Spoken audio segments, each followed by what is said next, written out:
How's it going, guys? Casey here with the Coyote channel. Well, we're out on another adventure, and this time we're way down in what we call the upper country, or the most extreme southeastern reaches of Crook County. We're on the trail. I want to find a couple of more sections of that Willamette Valley Cascade Mountain Wagon Road, or what's sometimes called the Willamette Valley Cascade Mountain Military Road. But basically it was a historic wagon road that connected the Willamette Valley primarily all the way to Fort Harney, which is near where Burns, Oregon is today. So I've been doing a lot of map recon this winter, and I think I've got a couple of more spots located where we can find pieces of that old road. Now, as always this time of year, it's always a little bit sketchy with the weather. Right now it is an incredible 60 degrees outside, but there's still snow in these hills. So a lot of times what happens this time of year is with the thaw, things get really muddy in places. So you have kind of a combination of mud and snow. Still have snow on the ground drifted in places, so it can make it a little bit challenging. So we're going to cross our fingers and hope that we can get back to this area where this wagon road is. Now, another consideration is I'm right on the edge of an area that's calling for that has a severe weather warning due to high winds. And even here where I'm at, the wind is just blowing like crazy. But that's another thing we're going to have to contend with on this trip, is we're going to have to try to find a place to camp that's going to get us out of this wind, because it is going to be a bear tonight.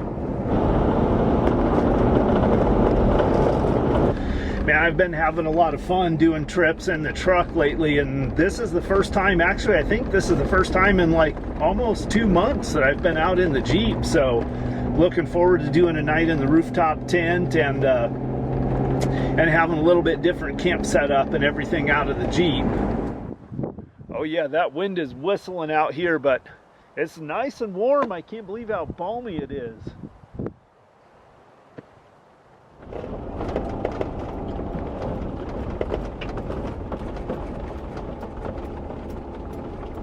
All right, so we're gonna make a little detour and run up this road really quick, because it's a road that I've never been up before. I've always wanted to kind of check it out, and it actually looks nice and dry. So we're gonna take this extra time to run up it a little bit. We may not be able to get very far, but I just kind of want to get a feel for if it's gonna be a route that's gonna get me back into an area of country. Ironically, it's another area of country where there's a different historic wagon road that goes through. So, but I haven't done a lot of research on it, so I'm not going to spend a lot of time exploring it this trip, but I do want to kind of get a feel for if this road's going to get me back in the right general area.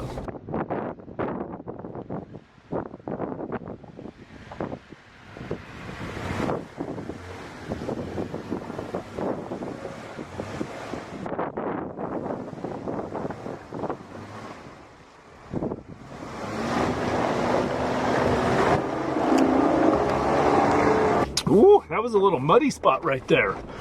All right, so as I'm getting up here higher elevation, there's getting to be, especially on kind of the north slopes or the more shaded slopes, there's definitely getting to be a little bit more wet road, a little bit more snow. So I don't know how much further up here I'm gonna want to go. One thing is, it's not always just a question of where I can go, but sometimes it's a question of where I should go, because what I don't really want to do is tear up the road really bad. And this time of year, man, you can sure make a mess out of some of these roads by driving down them when they're all muddy and wet.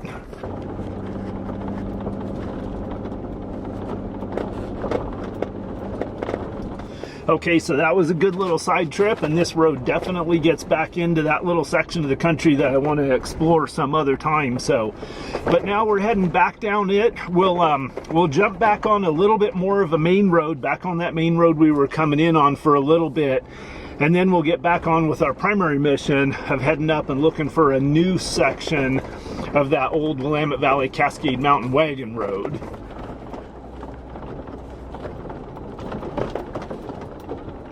We're doing pretty good on time, and I am happy to see that down at the lower elevations it's a little bit drier. So I'm hopeful that we're going to be able to find some places back in there that I had planned on for this trip. So things are looking good. Keep your fingers crossed. Now out this road, the thing that was really interesting that I wanted to see is it doesn't look like, doing some map recon and looking at the satellite imagery, like there's any way to drive to it, but it looks like there's an old homestead site down in a draw back up in there, and I can drive within about 1.5 miles of it. So that's where I ran out this road. So one of the next videos, when it gets a little bit drier, we'll come back up in here, I'll camp in this area, and we'll hike down there and we'll check out that old homestead or what's left of it. So slowly but surely from there, I worked my way across another dozen or so miles of little 2-track dirt roads of varying condition. Some were a little muddier than others, but by and large, the further east and south that I went, the drier things tended to get. It wasn't long before I landed in the area where I felt like I was going to be able to find some traces of that old wagon road. I followed the Jeep trails as far as I could, but in the end, when it comes to finding lost history, it all boils down to getting your boots on the ground. So I jumped out of the Jeep and started walking.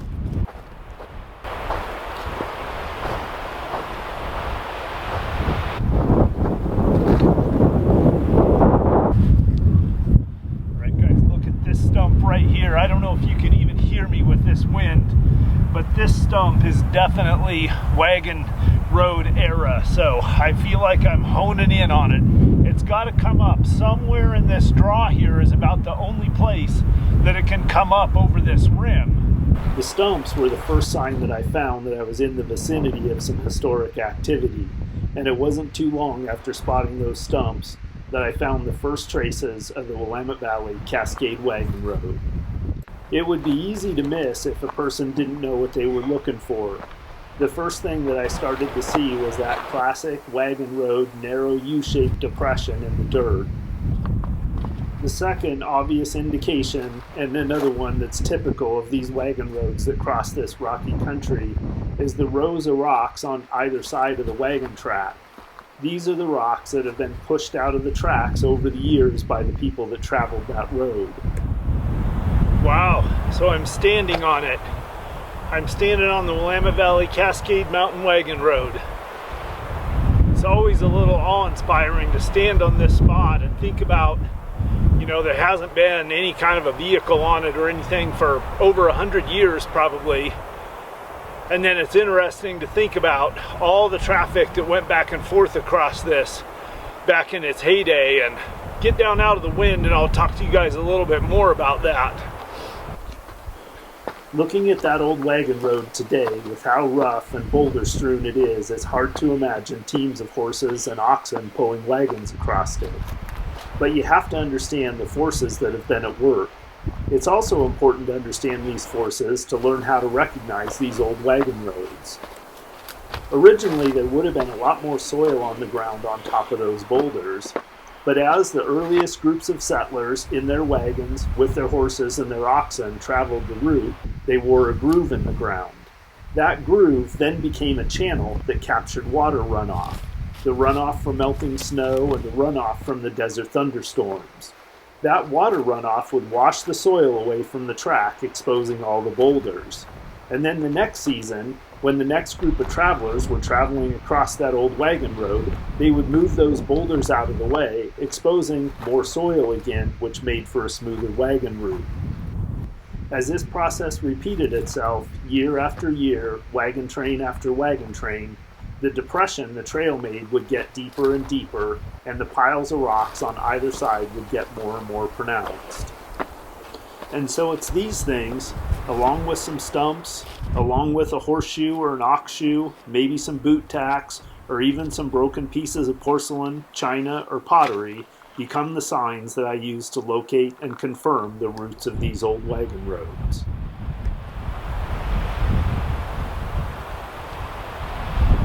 So I'm getting down to the bottom of the draw following the old wagon road, and I'm starting to find a lot of these really small axe-cut stumps that are cut really close to the ground. So my guess is these were trees that they cut for firewood.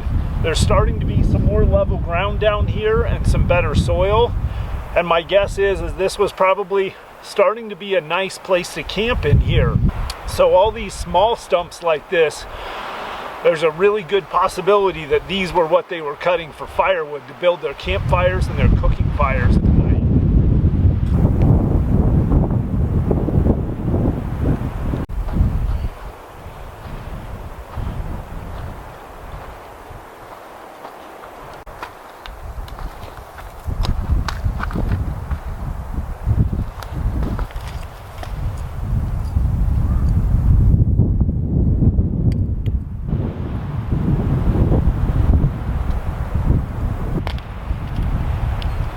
I got down to the bottom and there's a homestead site here, but it also continued to be a ranch, I think at least up until the 1940s or so.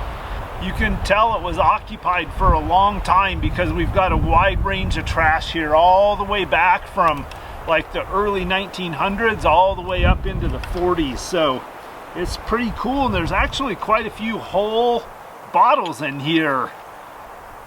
And I found some big old heavy duty china in here too with some labels on it, so that's super cool. Got this pretty awesome Packers shampoo bottle. I don't know what this little guy, oh, this is pretty cool. God, there's just all kinds of stuff here. So far I found about 6 or 7 pretty cool bottles, but I'm running lean on daylight, so I don't have any idea what time it is, so I'm gonna hustle back to the Jeep because we got to start looking for a campsite, man. But I could just comb areas like this. Like I could spend a whole day combing through this trash looking for old treasures.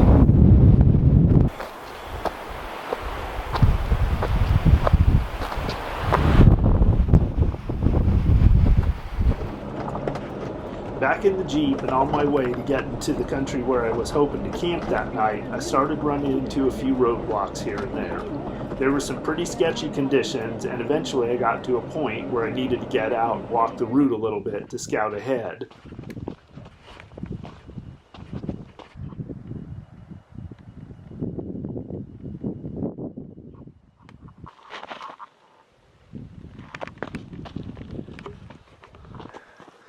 Oh, mountain lion scat there in the road, a pretty good sized one too.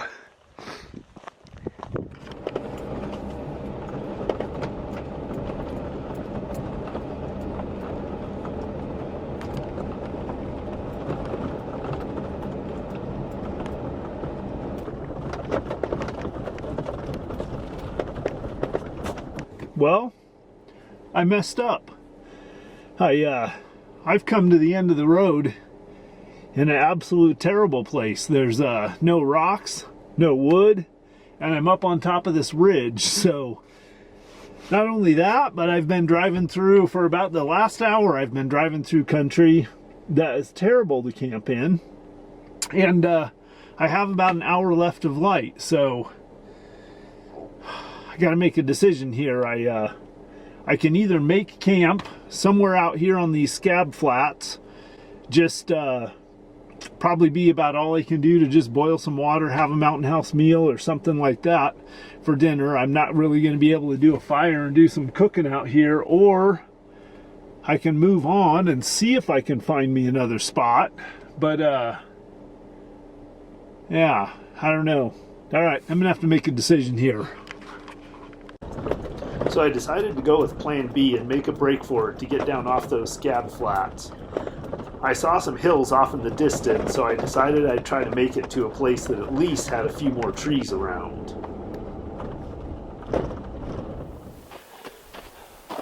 Well, it's not the best campsite I've ever had, but it's definitely not the worst either. It's a little bit exposed, but I do have at least a couple of trees.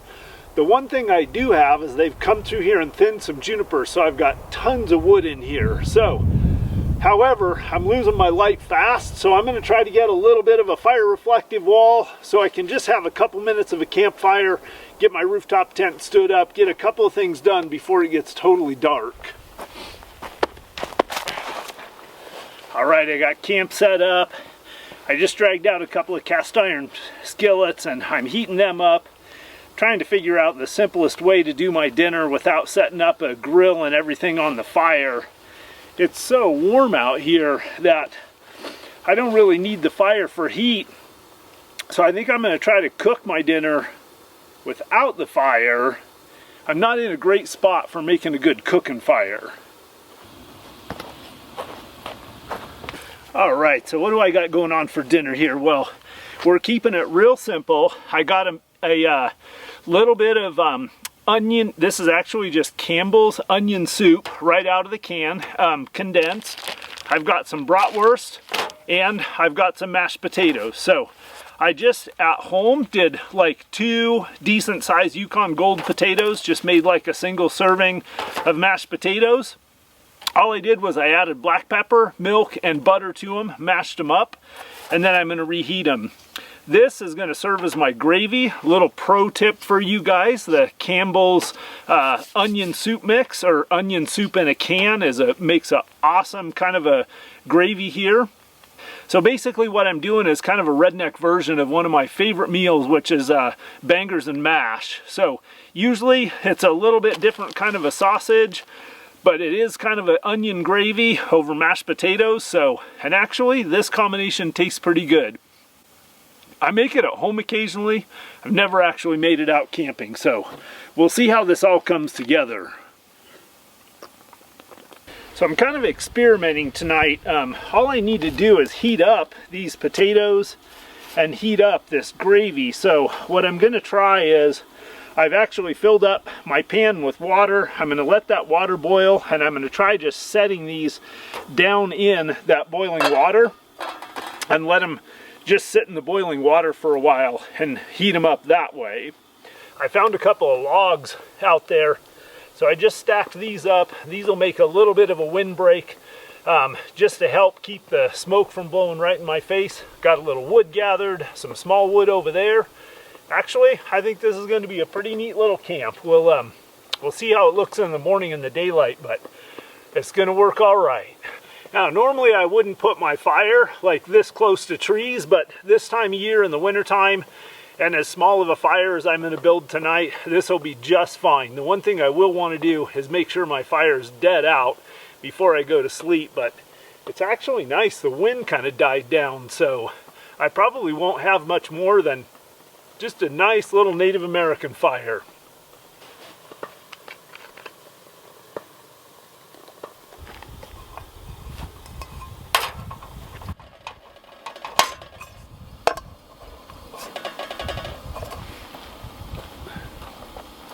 I went ahead and got a little fire started while I'm waiting for my dinner to heat up, just for a little ambiance. Although the breeze is starting to pick up just a little bit, and with it the temperature is dropping.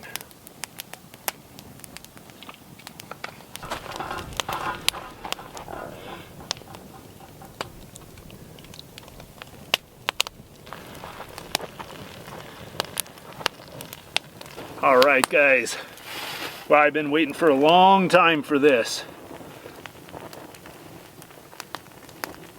Oh man, that is amazing. Really good. Really good. Another one of those simple but very delicious camp meals. That's actually a really good sausage for this.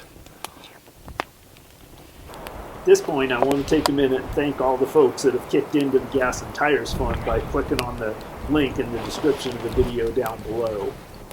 Those contributions are a huge help in keeping this channel going and keeping it free and independent. And if you enjoy my videos as well, please join me in thanking all these folks that support the channel financially. And if you want to kick a couple of bucks into the Gas and Tires Fund, you can click on the donate link in the description of this video down below. Alright, well, it is getting chilly out here, so that wind's picking up a little bit more, so the temperature just continues to drop. So I'm just going to let the fire die down a little bit. The way I have the fire tucked back up against these trees and with the wooden fire reflective wall, I want to make sure that it's all the way out before I crawl up into my rooftop tents.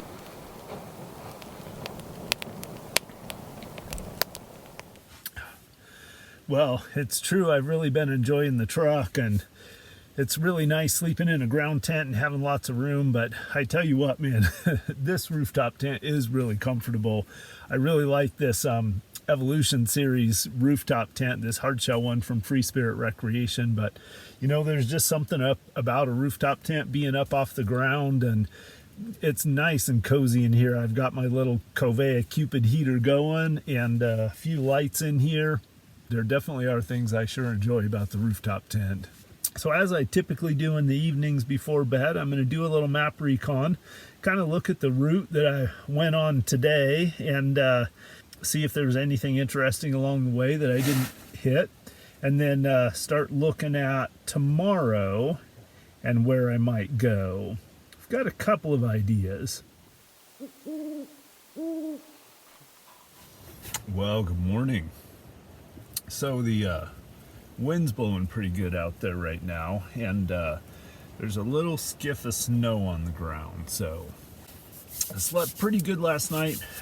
I'm just kind of dragging my feet about going outside, not necessarily super looking forward to going out there in the driving wind. And I gotta tell you guys though, I'm really impressed with this new tri-layer fabric that's coming out on these Free Spirit tents. It's really well insulated with the wind blowing right now and my little Cupid heater on in here. It's really nice and toasty in here, and it's probably, I bet it's 20-25 degrees outside with a heavy wind. So anyway, I'm just gonna chill here, sip on my coffee a little bit.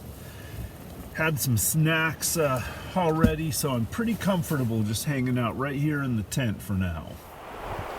All right, what do you guys think? It's blowing out here, blowing some snow, sleet, and we've got some pretty dark clouds coming in. So I'm thinking my first priority is going to be to get a fire going. And then I'll probably put my rooftop tent down just in case it starts dumping, so I don't have to put it away covered with snow.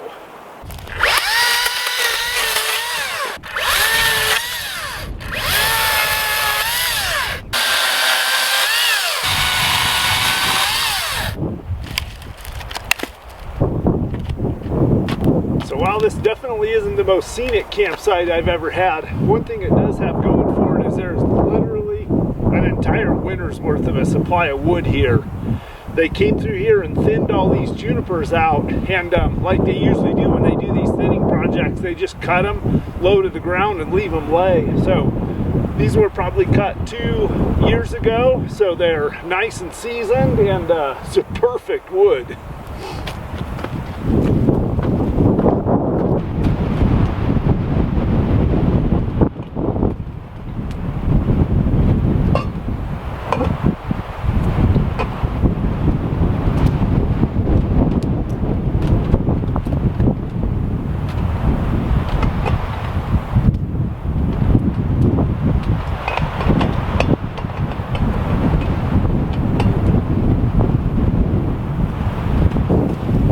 Know if you guys can hear me with this wind, but it is so windy out here. I'm not going to cook a big elaborate breakfast. It's just too tough. So I just threw some sausages in a pan. You can eat a handful of these. I might actually even throw some potatoes in there, but I just need to get some food in me, get my camp packed up, and move on and do some exploring.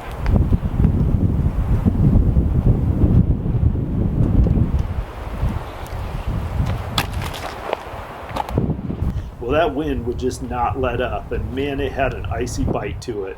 So after getting a few calories in me, I broke camp pretty quick. I did take a couple of minutes to enjoy the last heat of the dying embers of the fire before I put it all the way out and retreated to the shelter of the cab of the Jeep and the trail for the next leg of my adventure.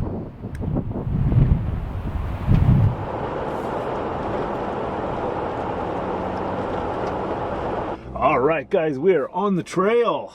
So we're gonna head up here just another couple of miles. We're winding our way along these little 2-track roads, and we're gonna try to find another spot up here where I might be able to pick up a section of that old wagon road. So I'm really excited about that piece we found yesterday and hoping I can find at least one more section of it on this trip. It's still a little frozen right now, which is nice because that means the road's not quite so muddy. The wind is blowing like crazy out there, so it's a little tough filming, and I apologize I didn't get much film around camp this morning, but it was just crazy windy and then blowing snow a little bit earlier and stuff like that. So hopefully it'll calm down a little bit as the morning goes on.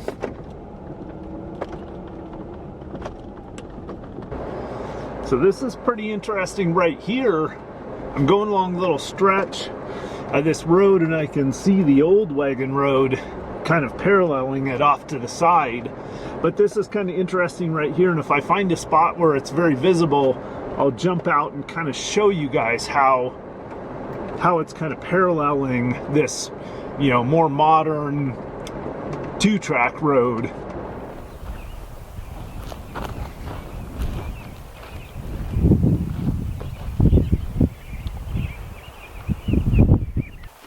I doubt if you guys can see this very well, but right here I'm in a spot where this little bit more modern two-track road follows the old wagon road. I've been watching this wagon road off on my right, the classic U-shaped depression, and this isn't completely uncommon for there to be areas where there's a road that got continued use throughout time, either on top of or adjacent to the old wagon road. So this road's kind of winding its way up through these high little valleys and is going to cross over this ridge, and where I was hoping to find it is where it drops down on the other side. There should be a stretch of it, I'm hoping, where there's no newer road or more recently used roads anywhere near it.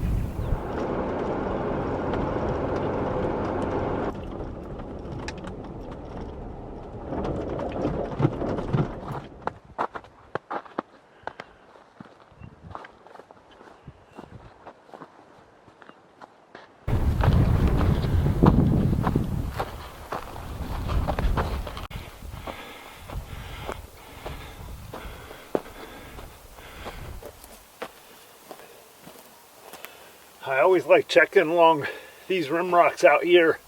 Number one, they're just cool and I've always been kind of fascinated by them. But number two, because like a place like this, a little bit of natural shelter here. Now I don't see any fire blackened rock or anything, so it doesn't appear as though this was utilized by any humans, but I wanted to walk along it and check it out a little bit.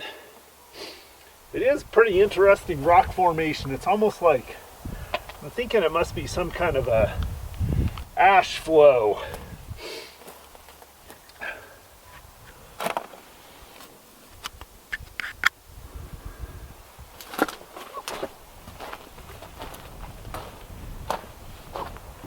Yeah, this is an interesting one. Almost looks like it has pieces of petrified wood in it. Like it was some kind of a mud flow or something. An ash flow. I almost think these are pieces of petrified wood. I don't know, who knows? They could just be some kind of mineralization rock though. Pretty interesting.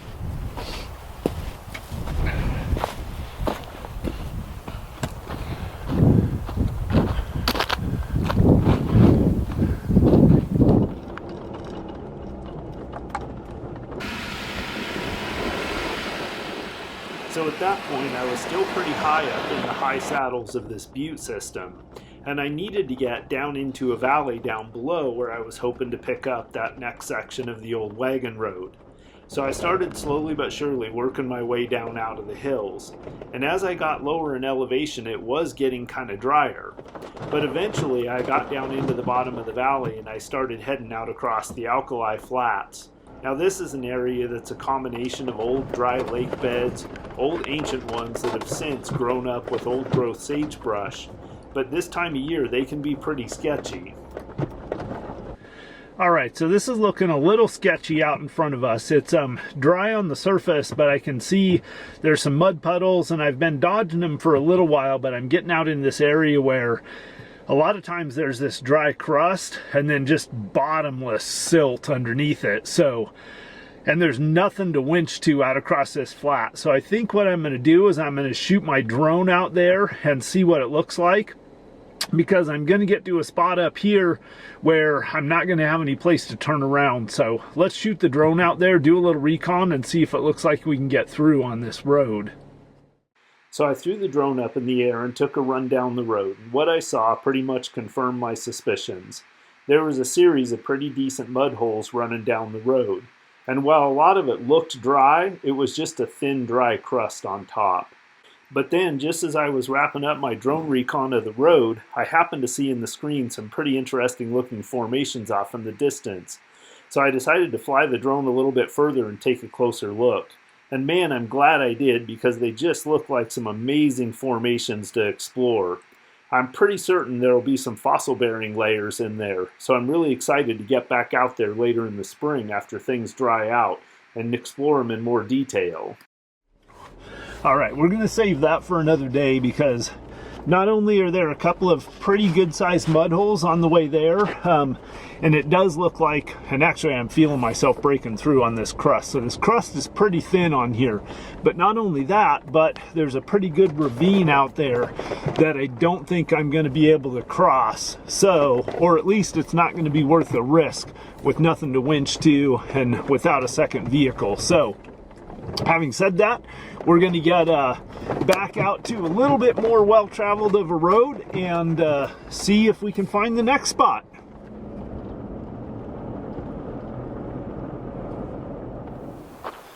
At the next stop, after a little bit of hiking, I did manage to find another little section of the Cascade Mountain Wagon Road. You can just barely see the traces of where they actually cut the road into the side of the hill here. In this section, the bottom of the ravine is just too rocky and boulder strewn for the wagons to pass, so they had to do some excavation work, of course, all by hand, to cut the wagon road into the hillside. The history of the Willamette Valley Cascade Mountain Road is a topic for a video in and of itself.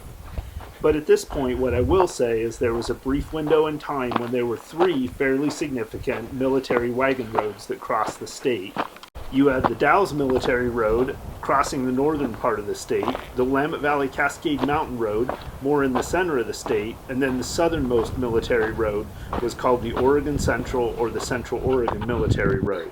And all these routes were critical supply routes connecting cavalry outposts and forts across the state of Oregon. After that last stop, that last place where I got out and scouted around, I pretty much just spent the rest of the trip driving those backcountry roads. I saw some neat old homesteads and a lot of really amazing country. That's one thing that I never get tired of doing, is just driving those miles and miles of backcountry roads that are in the areas around where I live. Even the roads that I've driven before, it seems like every time I drive them I see something new.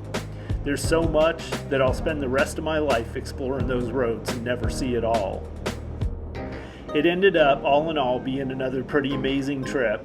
I filled in another couple of little sections along the way of the Willamette Valley Cascade Mountain Wagon Road and got to spend some time out in the backcountry. I hope y'all enjoyed joining me for the adventure. I know I sure enjoyed having you along. As always, I appreciate your support, look forward to your questions, your comments, but above all, I'll look forward to seeing you on the next adventure. Until then, my friends, Coyote Works, out.